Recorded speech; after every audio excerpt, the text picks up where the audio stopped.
नमस्कार, आप सभी का स्वागत है मिशन जॉब स्टडी के यूट्यूब चैनल पर। आज की हमारी सामान्य ज्ञान की पहली टेस्ट सीरीज रहेगी जिसमें हम लेकर चलेंगे यूपी लेखपाल, आपका यूपीएसआई, एसएससी जीडी व UP PCS and UP triple SC, इनके माध्यम से या फिर यूपी स्टेट के जितने भी एग्ज़ाम होते हैं उन सभी को हम यहाँ पर कवर करेंगे, जिसमें आपका उत्तर प्रदेश पुलिस भी आ जाएगा, आपका पीईटी भी आ जाएगा यूपी ट्रिपल एससी का। इसी के साथ साथ जो एसएससी जीडी के छात्र हैं उनके लिए भी ये हमारा सेशन मोस्ट इंपोर्टेंट रहेगा। हमने यहाँ पर सामान्य ज्ञान के वही प्रश्न को ऐड किया है जो आपके एग्ज़ाम के लिए महत्वपूर्ण है और ऐसे प्रश्न जो हर परीक्षा में पूछे जाने वाले प्रश्न हैं, तो उनका हमने यहाँ पर समावेश किया है, जिसका ये फर्स्ट पार्ट है। तो चलिए स्टार्ट कर लेते हैं और देख लेते हैं। और इस टेस्ट सीरीज़ को स्टार्ट करने से पहले मैं आपको बता दूँ कि आपको प्रत्येक प्रश्न का जवाब देने के लिए 5 सेकंड का आपको समय मिलेगा, जिसके अंतर्गत आपको भी जवाब देना है। ठीक है, तो चलिए स्टार्ट करते हैं। तो जैसे हमारे सामने पहला हमारा प्रश्न है कि निम्न में से कौन सा गलत है। आपको इसमें पढ़ना है और फिर देखना कि कौन सा गलत है। जैसे पहला ऑप्शन में दिया कि राज्यपाल राष्ट्रपति द्वारा नियुक्त किया जाता है, राष्ट्रपति के प्रसाद पर्यंत राज्यपाल कार्यकाल रहता है, राज्यपाल राष्ट्रपति को अपना त्यागपत्र सौंपता है, 30 वर्ष की आयु का व्यक्ति राज्यपाल बन सकता है। कौन सा गलत है? 5 सेकंड का आपके पास समय है।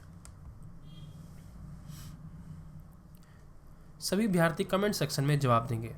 तो देखो यहाँ पर डी ऑप्शन आपका गलत हो जाएगा। उसने गलत पूछा है तो डी ऑप्शन गलत है, क्योंकि राज्यपाल बनने के लिए 35 वर्ष की आयु होनी चाहिए। उसने बोला ना कि 30 वर्ष की आयु का व्यक्ति राज्यपाल बन सकता है, तो राज्यपाल बनने के लिए 35 वर्ष की जो है आयु होनी चाहिए। ठीक है, न कि 30 वर्ष की। और इसी के साथ साथ मैं यह भी बता दूं, जो राज्यपाल होता है इसकी नियुक्ति कौन करता है? इसकी नियुक्ति राष्ट्रपति करता है। ठीक है, राष्ट्रपति करता है राज्यपाल की नियुक्ति। ठीक है, और जो राज्यपाल होता है ये अपना त्यागपत्र भी किसे देगा? राष्ट्रपति को देगा, यानी कि राष्ट्रपति ही इसको नियुक्त करेगा और राज्यपाल जो है इसी को ही, यानी कि राष्ट्रपति को ही अपना त्यागपत्र देगा। ठीक है, ये होता है। तो आपका यहाँ पर डी ऑप्शन हो जाएगा। और एज कितनी होनी चाहिए? 35 वर्ष होनी चाहिए। अगले प्रश्न की ओर बढ़ते हैं। अगला प्रश्न है कि भारत के केंद्रीय रेल मंत्री को डैश की सलाह पर डैश द्वारा नियुक्त किया जाता है। जवाब दीजिए क्या होगा आपका। कमेंट सेक्शन में प्रत्येक अभ्यर्थी अपना जवाब देता चले। चलिए देखो यहाँ पर आपका सही जवाब क्या होगा, क्योंकि देखो भारत का जो केंद्रीय रेल मंत्री है, उसको कौन करता है? प्रधानमंत्री। उसको जो है प्रधानमंत्री की सलाह पर, यहाँ पर आ जाएंगे आपके प्रधानमंत्री, यानी कि फर्स्ट ऑप्शन की सलाह पर राष्ट्रपति द्वारा किया जाता है। ठीक है, यानी कि जो भारत का जो केंद्रीय रेल मंत्री होता है उसकी जो नियुक्ति होती है, उसकी सिफारिश जो है प्रधानमंत्री करता है। किसकी सलाह पर? प्रधानमंत्री। और नियुक्त कौन करता है? राष्ट्रपति करता है। तो फर्स्ट ऑप्शन यहाँ पर राइट हो जाएगा। अगला प्रश्न है, निम्न में से कौन सा सही है? आप लोगों ने बताना है। ठीक है, ये बताना है कि इनमें से कौन सा सही है।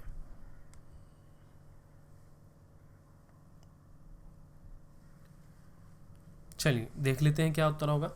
तो पहला ऑप्शन दिया कि जाकिर हुसैन भारत के पहले मुस्लिम राष्ट्रपति थे। ये बिल्कुल सही बात है भाई। जो जाकिर हुसैन हैं वो भारत के पहले मुस्लिम राष्ट्रपति थे। उनका जो कार्यकाल हुआ था 1967 से 1969 तक का उनका कार्यकाल रहा है, और ये भारत के जो है पहले मुस्लिम राष्ट्रपति थे। ठीक है, और ये भी इसके साथ एक और पॉइंट जुड़ता है, जो ये जाकिर हुसैन जो थे वो सबसे कम अवधि पर अपने पद पर रहने वाले राष्ट्रपति थे, यानी कि जो इनका समय सीमा जो कार्यकाल थी वो सबसे कम थी। और ऐसा क्यों हुआ? क्योंकि इनकी मृत्यु हो गई थी इनके कार्यकाल में ही, इस कार्यकाल के अंतर्गत इनकी मृत्यु हो गई थी। ठीक है, जिसके कारण ये सबसे कम इनकी समय सीमा रही है। आगे बढ़ते हैं। अगला प्रश्न ये रहा कि निम्न में से कौन सी जॉर्डन की राजधानी है? बताइए जॉर्डन की कौन सी राजधानी है?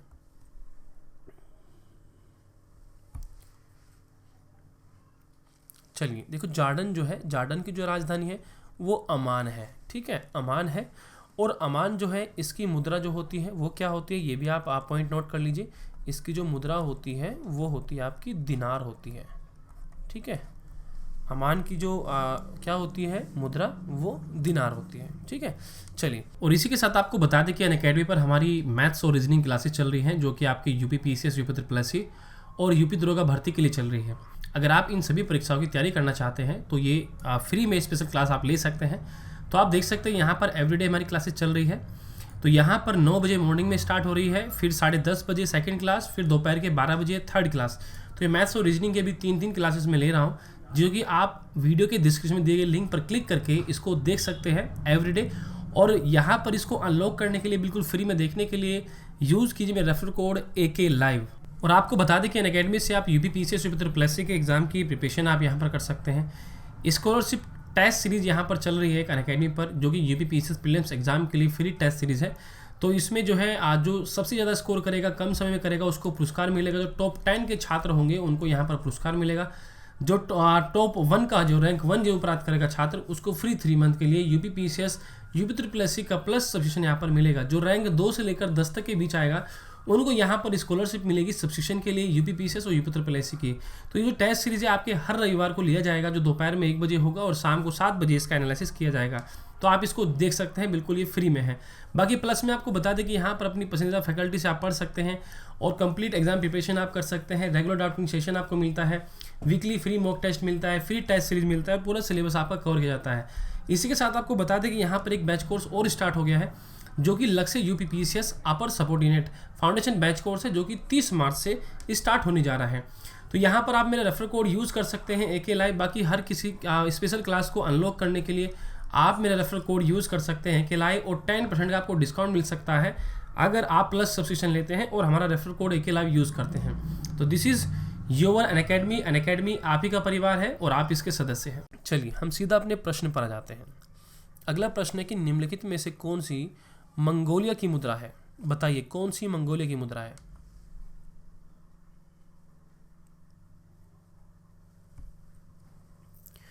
चलिए, उम्मीद है कि आप लोगों का जवाब आ चुका होगा। प्लीज़ प्रत्येक छात्र कमेंट सेक्शन में अपना जवाब देता चले। देखो, मंगोलिया की जो मुद्रा है वो तोगरो का है, ठीक है, तोगरो का है, जिसको हम बोलते हैं तुगरिक, ठीक है, इसको हम तुगरिक भी बोल सकते हैं, ठीक है, तोगरोक। तो यहाँ पर जो ऑप्शन है, तो मंगोलिया की मुद्रा का नाम तोगरोक है, जिसको हम तुगरिक भी बोलते हैं। और इसकी राजधानी अगर मैं बताऊँ, इसकी राजधानी जो होती है वो उलान बटोर होती है मंगोलिया की राजधानी, ठीक है। और इसकी मुद्रा तुगरिक और राजधानी उलान बटोर, ये भी याद रखिएगा। आगे बढ़ते हैं। अगला प्रश्न हमारा यह है, एशिया में सबसे अधिक आबादी वाला देश कौन सा है? बताइए, 5 सेकंड का आपके पास समय है। एशिया में सबसे अधिक आबादी वाला देश कौन सा है? तो देखो, एशिया का प्रश्न था कि एशिया में तीसरा सबसे अधिक आबादी वाला देश कौन सा था?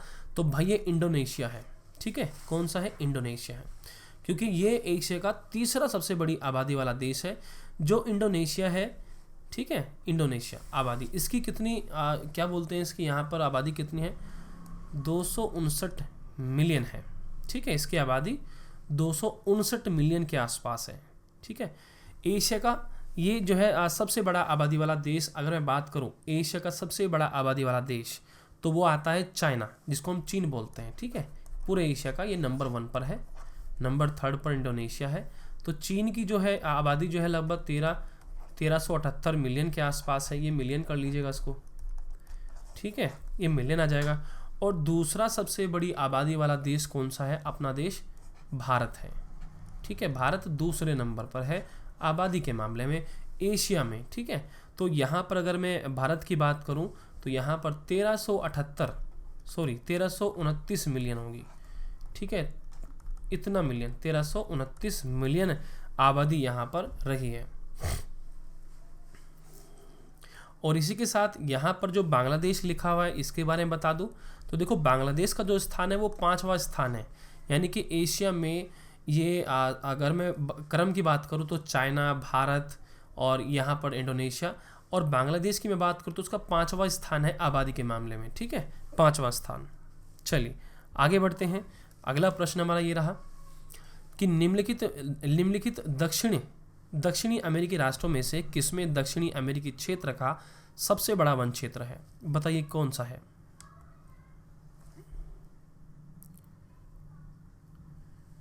सभी विद्यार्थी कमेंट सेक्शन में जवाब देते चलेंगे, ठीक है। तो देखो, यहाँ पर ब्राज़ील आपका राइट उत्तर हो जाएगा, क्योंकि ब्राज़ील में जो है दक्षिणी अमेरिका की क्षेत्र की सबसे बड़ा वन क्षेत्र पाया जाता है।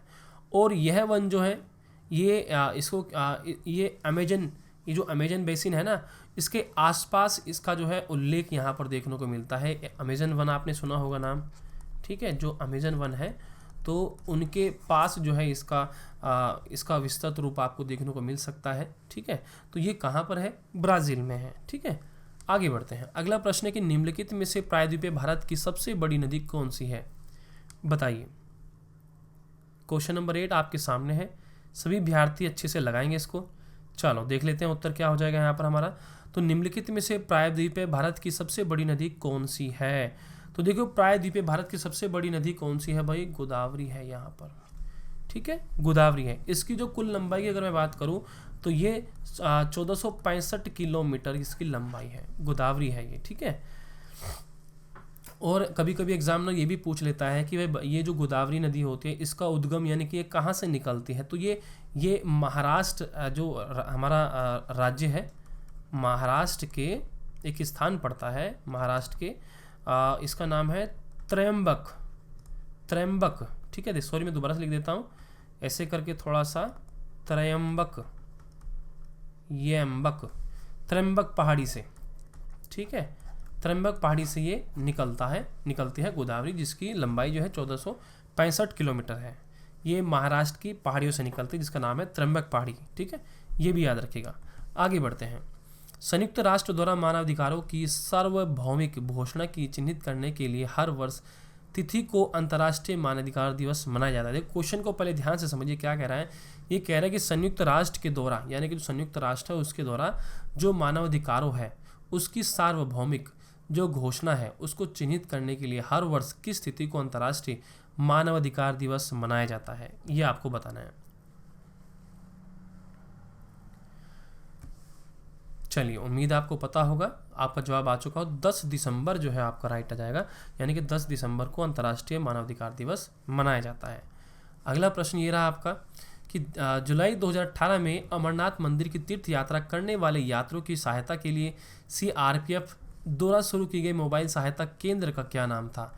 ये आपको बताना है कि जो वर्ष 2018 में जुलाई में अमरनाथ मंदिर की जो तीर्थ यात्रा थी, उस यात्रा करने वाली यात्रा सहायता के लिए जो CRPF द्वारा शुरू किया गया था मोबाइल सहायता केंद्र का, उसका क्या नाम था? बताइए।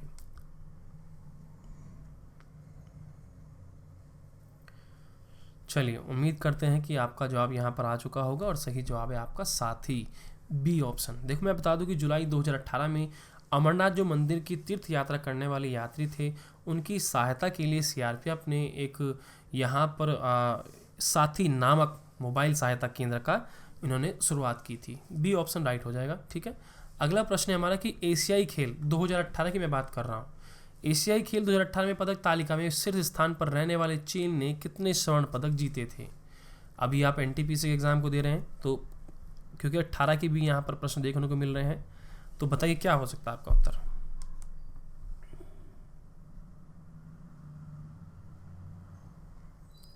उम्मीद करते हैं कि आपका जवाब आ चुका होगा। सही जवाब होगा आपका डी ऑप्शन 132, ठीक है।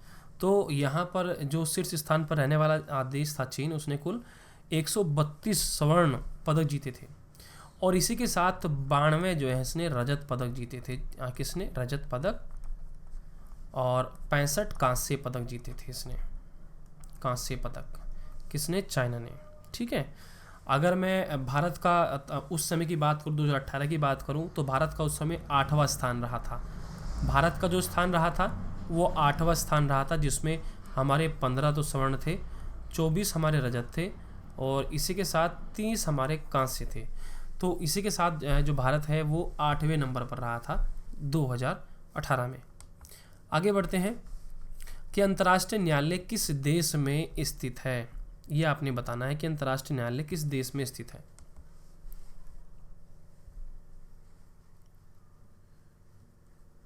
चलिए देख लेते हैं क्या होगा। देखो अंतर्राष्ट्रीय न्यायालय किस देश में स्थित है, तो ये नीदरलैंड में स्थित है, नीदरलैंड में, ठीक है।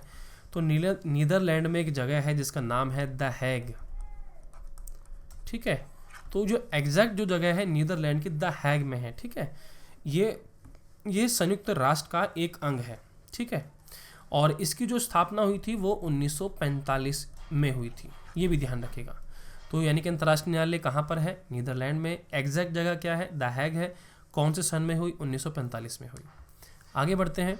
पेड़ पौधों में निषेचन के बाद अंडाशय डैश परिवर्तित होता है, बताइए क्या होता है?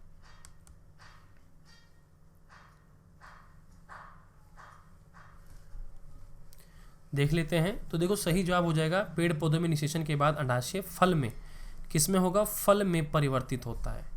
डी ऑप्शन याद रखिएगा, ठीक है। आगे बढ़ते हैं। क्षतिगत CFL और फ्लोरोसेंट ट्यूबों का निपटान सुरक्षित रूप से किया जाना चाहिए क्योंकि इनमें डैश वाष्प होती है जो वाष्प में जहरीली होती है, जो स्वभाव में जहरीली होती है।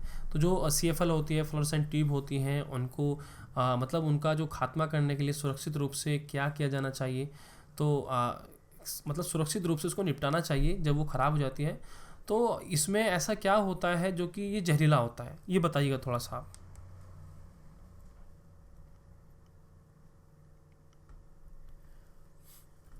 चलो मैं बता देता हूँ क्या होता है। तो इसका जो सुरक्षित रूप से इसका निपटान करना चाहिए क्योंकि उसमें पारा होता है, ठीक है। पारा, ये याद रखिएगा यहाँ पर, पारा। जो पारा होता है इसमें, जो पारे की जो वाष्प होती है वो स्वभाव में जहरीली होती है, ठीक है। पारे की जो वाष्प होती है वो स्वभाव में जहरीली होती है। अगला प्रश्न है आपका। पौधों में पानी और पोषक तत्वों के परिवहन के लिए संवहन ऊतक को डैश कहा जाता है, क्या होगा? बताइए।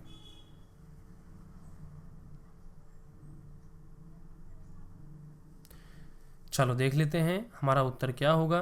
तो देखो सही जवाब जो होगा यहाँ पर हमारा सी ऑप्शन हो जाएगा, जाइलम, ठीक है। जाइलम, क्योंकि पौधों में पानी और पोषक तत्वों के आपके जो परिवहन है उसके लिए संवहनी जो उत्तक है वो क्या है? जाइलम है, ठीक है। उसको जाइलम कहा जाता है। जबकि पौधों में जो खाद्य पदार्थ जो होता है उसका जो परिवहन जो होता है, खाद्य पदार्थ की मैं बात कर रहा हूँ, उसका जो परिवहन होता है वो किसके द्वारा होता है? फ्लोएम के द्वारा होता है, फ्लोएम के द्वारा, ये याद रखिएगा। तो पोषक तत्वों, पौधों में पानी और पोषक तत्वों का परिवहन जाइलम के, और जो आपके खाद्य पदार्थ होते हैं उनका फ्लोएम के द्वारा। आगे बढ़ते हैं। निम्नलिखित विकल्पों में से पुनरुत्पादक बीज उत्पादक पौधे का नाम चुनें, बताइए।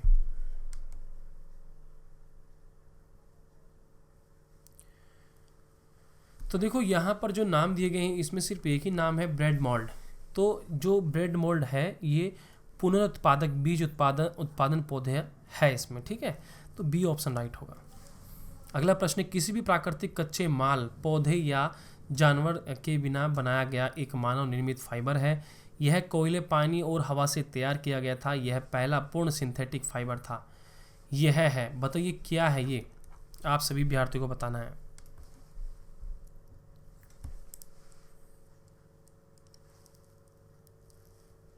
चलिए तो देख लो उत्तर देख लेते क्या। तो यहाँ पर बी ऑप्शन जो है आपका राइट उत्तर हो जाएगा। तो नायलॉन जो है, नायलॉन किसी भी प्राकृतिक कच्चे माल यानी कि जैसे पौधे या जानवर के बिना बनाया गया एक मानव निर्मित फाइबर है। यह कोयले, पानी और हवा से तैयार किया जाता है इसको, ठीक है। और यह पहला पूर्ण सिंथेटिक फाइबर था, याद रखिएगा, नायलॉन, बी ऑप्शन। आगे बढ़ते हैं कि विश्व हिंदी दिवस किस तारीख को मनाया जाता है?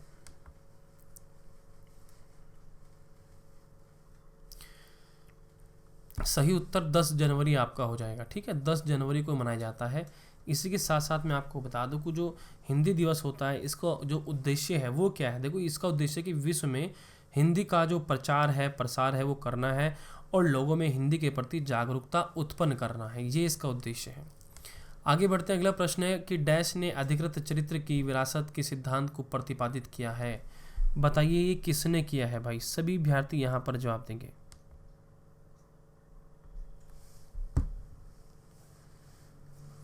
उम्मीद है आपका जवाब आ चुका होगा। सही जवाब होगा आपका जीन